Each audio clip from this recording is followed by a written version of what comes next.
good morning and welcome to VOP This Morning. I'm Moses Humphrey, and of course with me this morning is Esther Nwachukwu.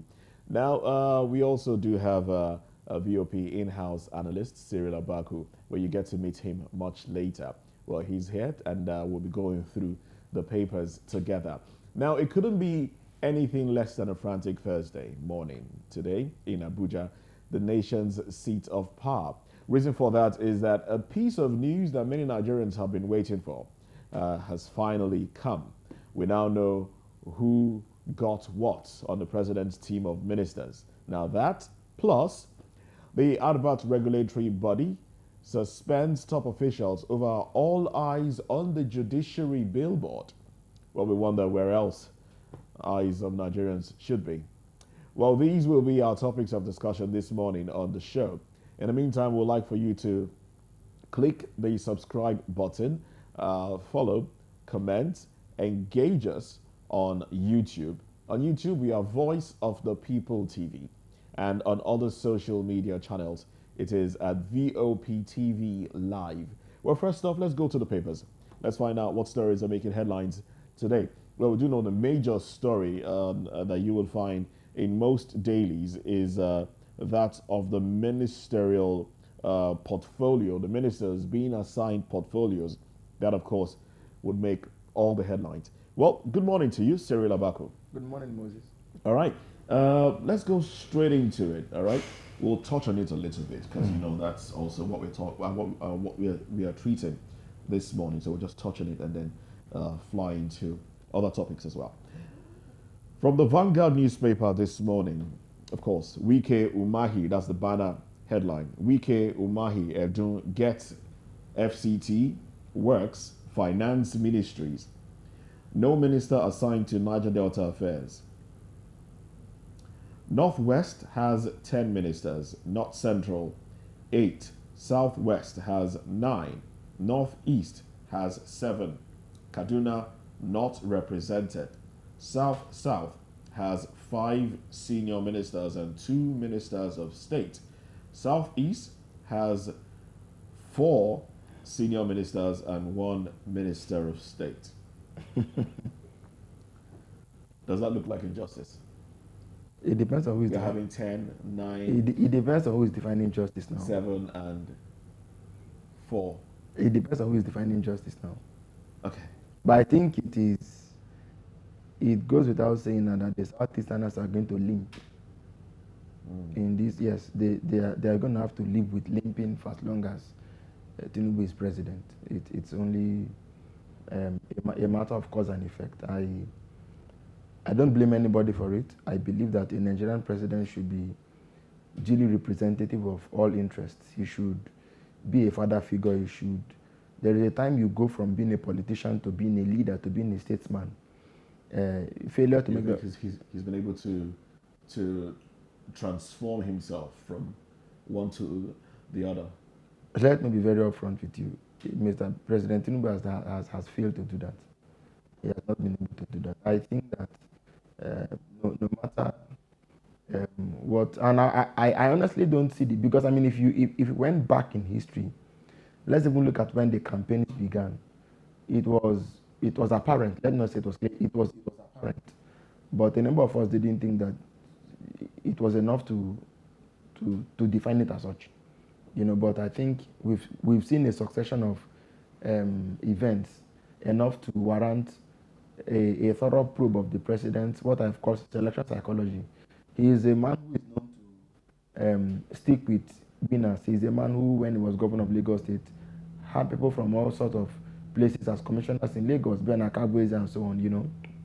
So I cannot particularly say it's tribalism. I cannot. So like I said, we need to probe this selection psychology.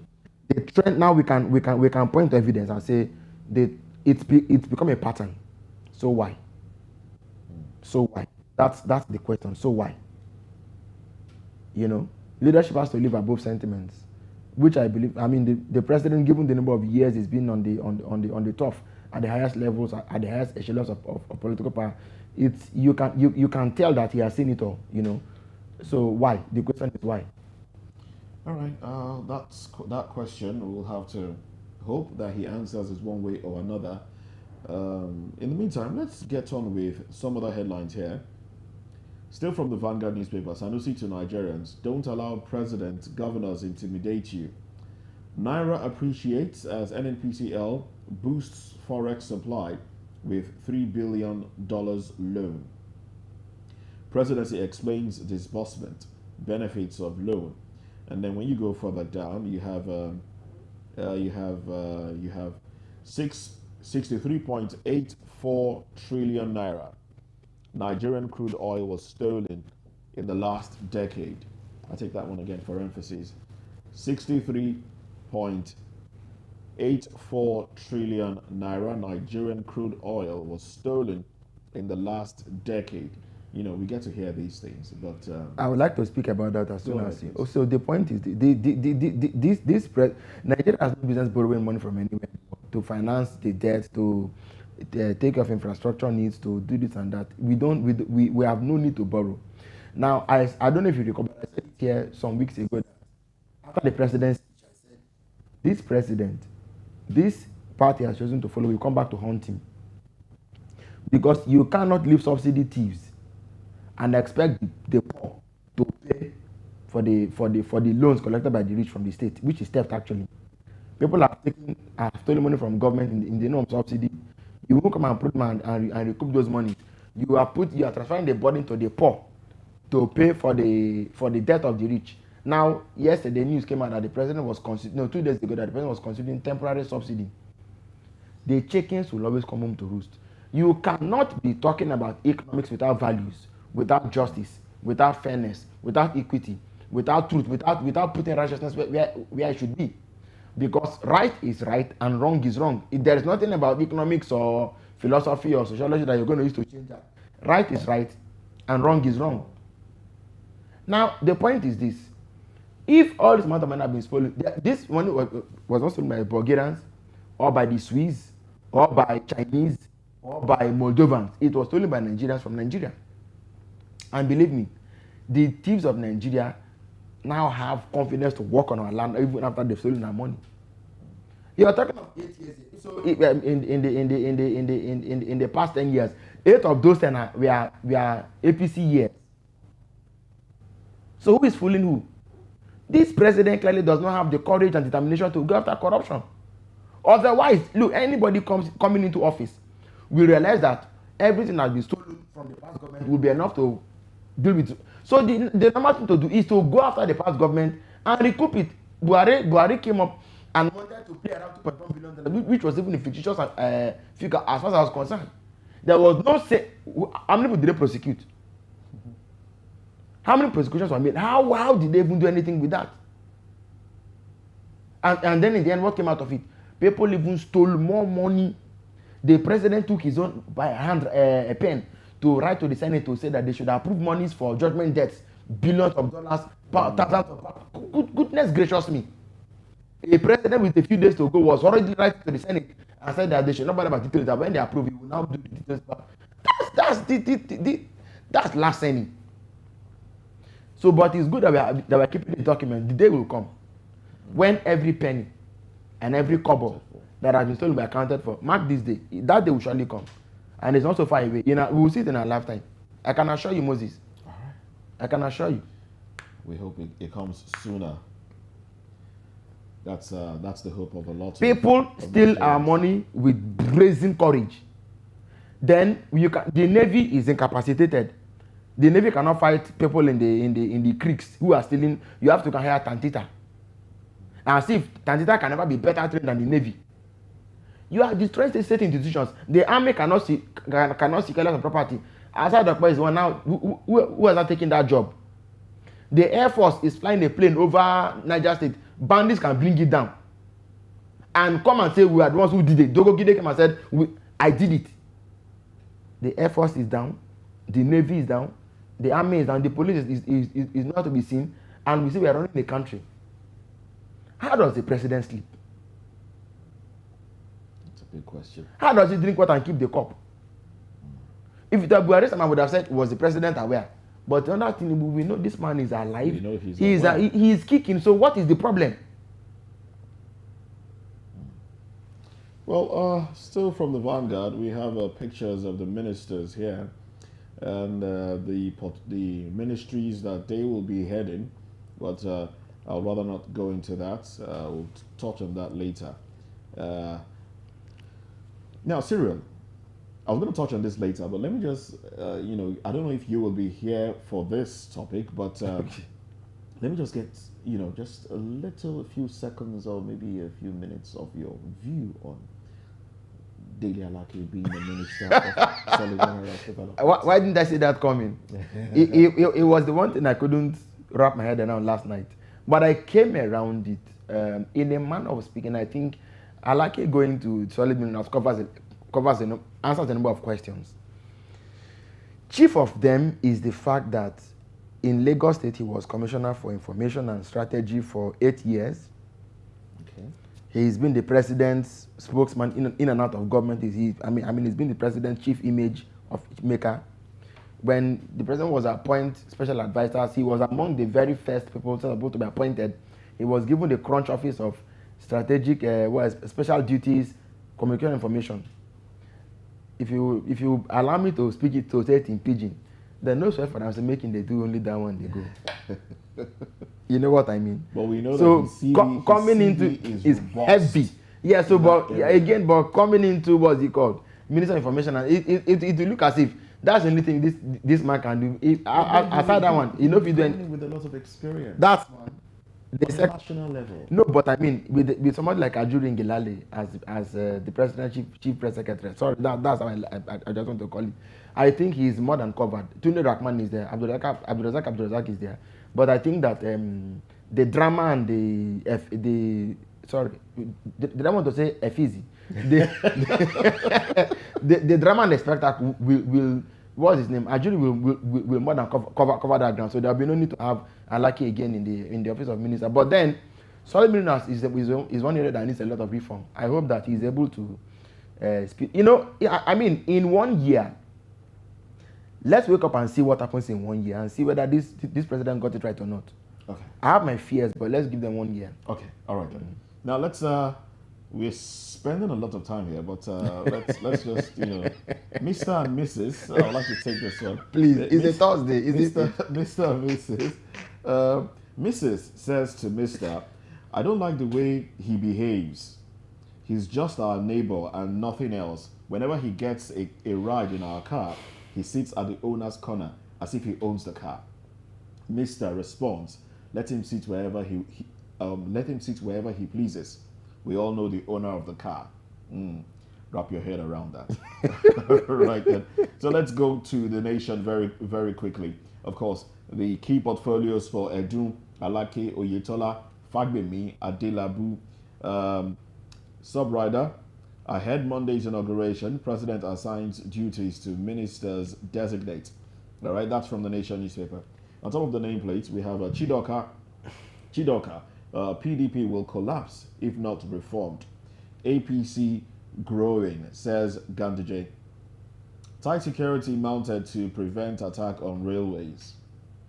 Ahmed Hassan is Jay's Bank's acting MD CEO. How Abwad is raising bar of academic excellence.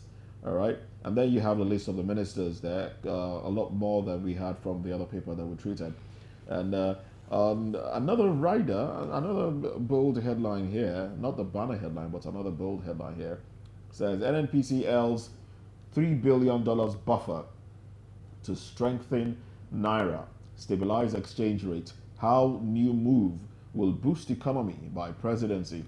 Naira firms up against the dollar.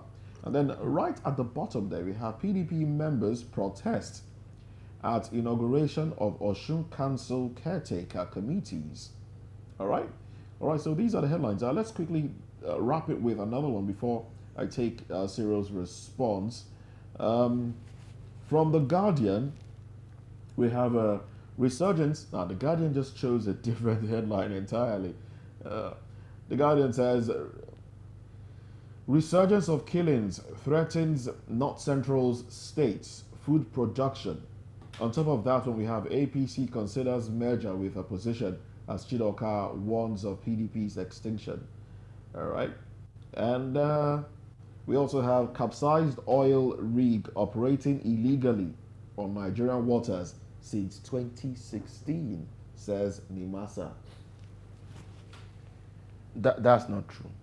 Tinubu silent I don't believe those headlines. Assigns portfolio to clear ministers. No. Nigerians call for war volunteers. Sahel Alliance seeks release of Bazoum. Nigeria needs sustainable solution to resident doctors' strike. Serial. No, the doctors will continue to go on strike because if you don't go on strike, they will not remember to pay your allowance. So please, sustainable solutions, they should speak to the federal government. That's the solution. The doctors don't just wake up and say they want to go on strike for the fun of it. Strikes are not for the fun of it. Strikes are to as much as I personally don't, but I mean, it's to press home the demand. So please, the federal government must, and sincerely speaking, after every look, Nigeria will walk into a very tough place very soon. We must come to the point where we say, after every strike, there must be an independent investigation. If whatever led to the strike was entirely avoidable, the person whose fault it was that the strike came to be must be liable to criminal charges and be sent behind bars. It shouldn't just be, we didn't pay them their MRTF or we didn't pay them so and so bills for 12 months or for 6 months, as if it's normal. When government has released the money, somebody put the other money into their account. Nobody even talks about those things anymore. We should come to a point where when people go on strike, even if it's a year later, 6 months later, 2 years later, there should be an perhaps when government is out of office, do a probe and check if the factors that led to the strike were entirely avoidable. The people whose negligence or dereliction of duty led to the strike should be charged. That is one. Number two, they say nobody was operating illegally. They should stop this thing. I've told you before, Moses, that nobody operates illegally on your country's waters for 12. Look, they don't know what these things mean. They are talking about the collapse of the state. If we have not collapsed as a country, what does this mean? That a vessel has been operating illegally. What if these people had been planting mines and bombs across the country? Nobody knew. They will not be aware. Please, they shouldn't say they were operating illegally. Like I told you, a lot of people are supposed to be behind bars in this country. Nobody was operating illegally. They should stop this nonsense. Nobody was operating illegally. Operating illegally on our waters for how many years? Do they even know the meaning of what they are saying? It means we need to come summon all the former intelligence chiefs, service chiefs, everybody. What did you know about? What did you know about? And what did you do? What did you do about it? In how many countries tolerate this sort of thing? Boats. It's not a boat. It's not a speedboat. How many countries tolerate this sort of nonsense? What if this was even a vessel from an enemy country that came to spy on us? Nobody would have done anything about it. Nigeria has a very, very long way to go. Look, anybody who becomes president of this country has to assume that he's at war. He has to be in war mode. I'm telling you, in war mode and believing that he's rebuilding his country from Nagasaki and Hiroshima. That you are rebuilding from nothing. Moses, I always say that when we talk about the rot in this country, a lot of people don't know what's going on. And I told you the other day that you can't even get the work of a cleaner and the federal secretariat. Then suddenly that story came about. It will die. You cannot probe the civil service. It will die. It will die. There are people who have lost salaries to the federal government because of IPs. We were waiting for IPs enrollment for 8 months, 9 months, 10 months, 1 year. What does it take? I thought technology was meant to bridge all that gap. I know a few actually. Good. This is the country we sit back and say, please, there was no illegal operation. They were not operating illegal. They should stop this nonsense. Nobody was operating 16 years and nobody knew. Or did the editors make a mistake with the figures? Okay, now quickly, in about 2 minutes, let's get your response to Nigerians call for war. No, that came out yesterday. Of course, the government of Niger understands what the game of democracy. Look, everybody has understood democracy now.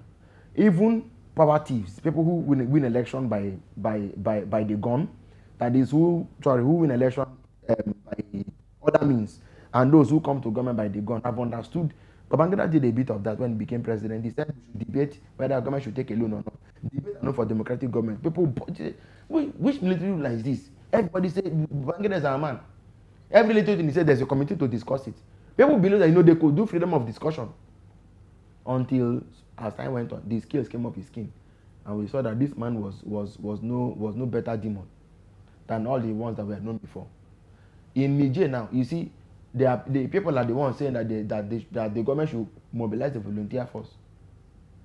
Not that government is one thing, because ultimately the power must rest where? With the people. So even the devil has learned how to use the tricks. In the Bible it is written that even the devil appears as an angel of light. We're in that time now where good, where bad, whereas the dress itself in good, and good is still looking for how to say its name. So that's where we are now. And I'm not surprised if ECOWAS loses the battle in Niger. Perhaps I could care less now, because they have clearly shown that even they don't have the courage and the power. Of course, but they don't even have it. They don't have it. They don't have the power, and our economies are not very strong. Look, when Russia threatened to block gas supplies to Europe and so on, the dynamics are very different. Nigeria has showed that they can't properly even emasculate Niger. If you can't do it economically, how can you now do it by warfare? So whatever happens in Niger and outside of Niger from now on is entirely their business. I could care less. All right, that's a little over the 2-minute mark. Thank you very much, Cyril Abanku. My pleasure. Thanks for coming on the program. All right, up next on VOP this morning, big names, big portfolios.